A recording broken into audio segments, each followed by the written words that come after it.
Good morning, students. This is your SST English medium class.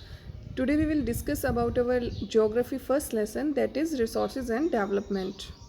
First we will discuss about resources and then for their development.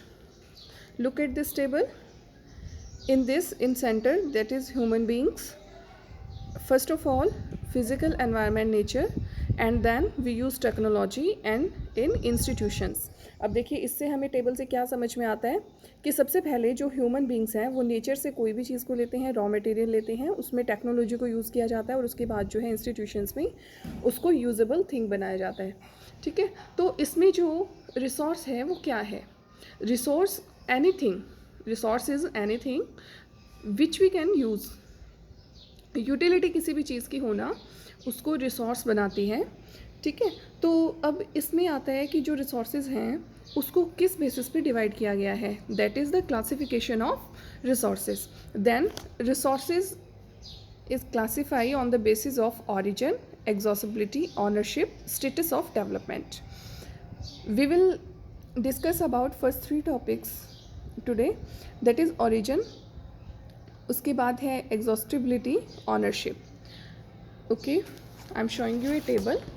First of all, these are resources. Anything which we can use is resource and we can divide it into 2 parts. First is natural, second is human made. ठीक है, अब देखिए जो natural resources हैं उसके भी आगे divide किया जाता है 2 पार्ट्स में. First is renewable, second is non renewable.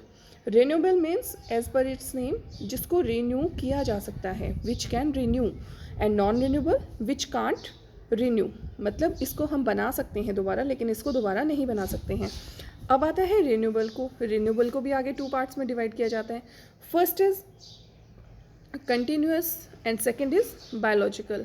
अब जो कंटिन्यूस रिसोर्सेज हैं means continuous renewable nature resources हैं, अब वो क्या होंगे? For example wind, water.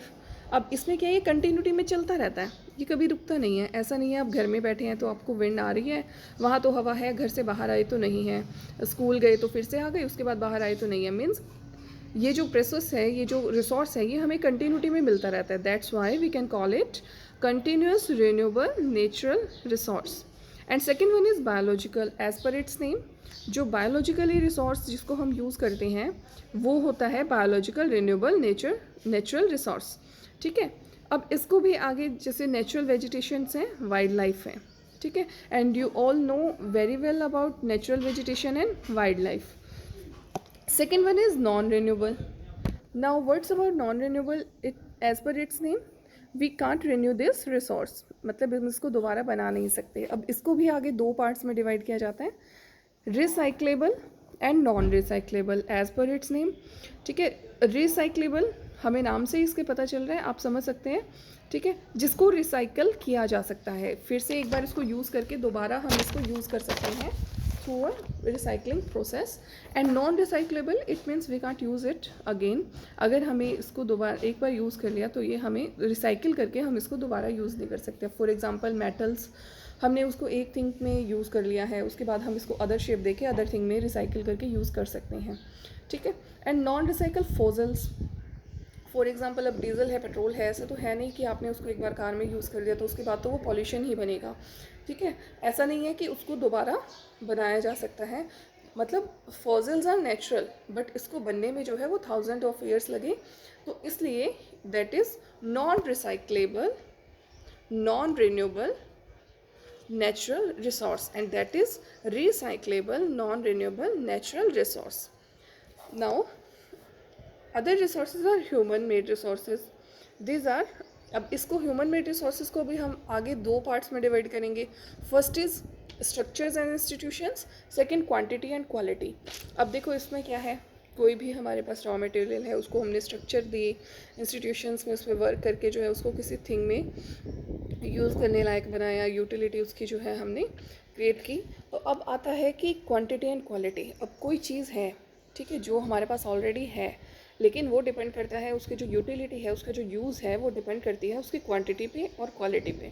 अब जो चीज़ आपके पास बहुत ज़्यादा है उसको आप ज़्यादा यूज़ करेंगे, आपके पास वो बहुत ज़्यादा अवेलेबल है तो उसकी यूटिलिटी भी आपके लिए बढ़ जाती है है। और क्वालिटी वाइज इसके बाद, जब क्वालिटी वाइज कोई भी चीज़ अच्छी है बुरी है, आप उसको कितना यूज़ करना चाहते हैं, it's all depend on its quantity and quality. Then human made में दो जो पार्ट्स हैं उसके बारे में हमने रीड किया। अब आता है क्लासिफिकेशन ऑफ रिसोर्सेज। देखो आज हमने ये 3 पढ़ने हैं, ओरिजिन, एक्सॉसिबिलिटी एंड ऑनरशिप। देखो ओरिजिन मीन्स कि ये कितना एग्जिस्ट करती है जो एक्चुअल में है। इसको हम 2 पार्ट्स में डिवाइड करते हैं। First is biotic, second is abiotic.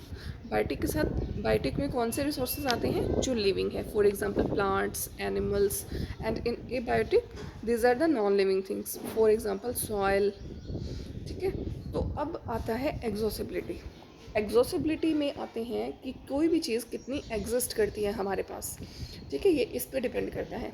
एग्जिस्टेबिलिटी के हिसाब से हम जो है इसको 2 पार्ट्स में डिवाइड करते हैं। First is renewable and second is non renewable. और इन दोनों के बारे में हमने अभी पढ़ा है कि रिन्यूएबल सोर्सेज कौन से होते हैं और जो नॉन रिन्यूएबल रिसोर्सेज हैं वो कौन से हैं। Now it's basis of classification third is ownership. अब देखो ऑनरशिप का मतलब क्या है, किसी भी चीज़ का ऑनर कौन है इस पर डिपेंड करना। अब देखो ऑनरशिप के बेसिस पे ये 4 चीज़ें हैं। फर्स्ट है individual, second community, third national and the last one is international. अब देखिए इसमें क्या है कि फर्स्ट इज़ इंडिविजुअल। इसका मतलब कोई भी people, if any person has its private property, its private things, then the owner of this things are individual. For example किसी के पास अपना घर है, अपनी गाड़ी है, अपना सामान है, तो वो उसका ओनर खुद है, किसी और का कोई इंटरफेयर, कोई अधिकार उस पर नहीं है। Second one is community. ये जो कम्युनिटी ऑनरशिप किस चीज़ की होती है, कम्युनिटी उस चीज़ की ऑनरशिप होती है जो पब्लिक प्लेसेस होते हैं। फॉर एग्ज़ाम्पल योर पार्क, आपकी सिटी में जो पार्क है या कोई भी अदर थिंग्स ऐसी हैं जिस पे सब पब्लिक का अधिकार है, एक पर्सन का अधिकार उस पर नहीं है। No one single is owner of this property. ठीक है, तो पार्क में ऐसा तो नहीं है कि एक पर्सन जाएगा दूसरा नहीं जा सकता, उसको बैन है।